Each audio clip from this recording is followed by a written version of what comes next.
জানাই আসসালামু আলাইকুম। অন্য ধর্মবর্ণ সকলের প্রতি আন্তরিক শুভেচ্ছা অভিনন্দন। আমি কোনো কবি বা নেতা নয়, আমি প্রকৃতির সেবাদাস, ভবের ভুবনে হাসি কাজে পথ চলি, সামনে সত্য যা জানি শুনি দেখি, তাই নিয়ে কিছু বলি লিখি।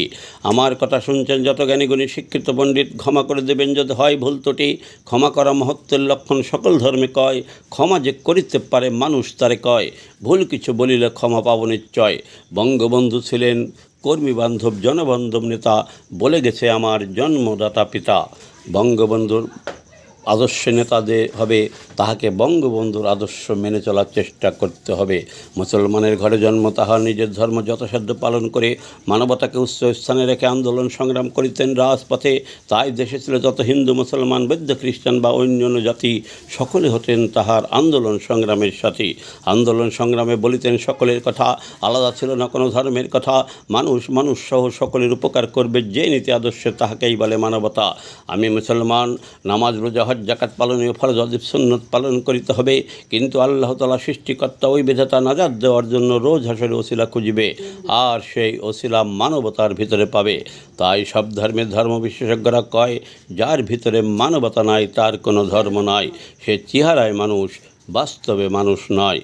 তাই আমার জানাশোনা মতে বঙ্গবন্ধু ধর্মকর্ম চলাবেলায় সব ক্ষেত্রে মানবতা রাখিতেন বজায়। তাই বঙ্গবন্ধুর আদর্শের নেতাকর্মী যে হবে, তাহাকে সব ক্ষেত্রে মানবতা বজায় রাখার চেষ্টা করতে হবে, তবেই সে বঙ্গবন্ধুর আদর্শের নেতাকর্মী সমর্থক হবে। বর্তমান দেশের যে পরিস্থিতি 13 মার্চ চলে গেল, এখন জাহেলাতের যুগে বাংলাদেশ চলে গেছে।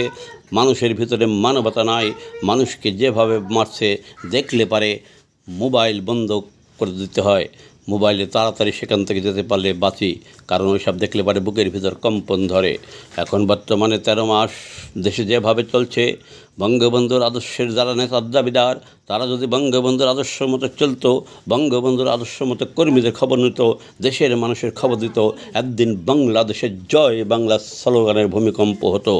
বর্তমানে বাংলাদেশে সর্বোচ্চ 30 থেকে 40-50-এর উপরে কোনো বড় নেতা এমপি মন্ত্রী অ্যাক্টিভ নাই। তারা কোনো কর্মীদের খবর নেয় না, তারা দেশের মানুষের সাথে যোগাযোগ করে না। তারা ইন্দোরে গর্তে ওই যে ঢুকেছে, গর্ত থেকে তারা বের হচ্ছে না। তাদের মনে হয় এখন গর্তে হয় বৃষ্টির পানি, নাহলে পরে বন্যার পানি দিতে হবে। দেওয়ার পরে তারা গর্তের ভিতর যে জমানো সম্পদ নিয়ে উঠেছে, ওই সম্পদ ছেড়ে উঠে তারা গাছে এসে থর করে কাঁপবে। তত কথা বলে লাভ নাই। একটা কথা বলে যাই, বর্তমানে দেশের 80% মানুষ শেখ হাসিনাকে চায়, কিন্তু নেতৃত্ব তো নাই।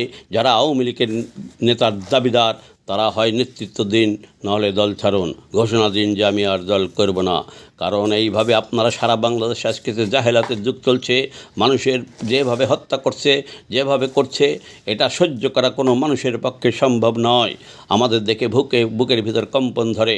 শেখ হাসিনা দেশের এত উন্নয়ন করার পরেও আজকে যদি দেশের এই অবস্থা হয়, তাকে 80% মানুষ চায়। নেতারা যদি জাগ্রত না হতে পারে, আপনি কিসের বঙ্গবন্ধুর আদর্শ নেতা?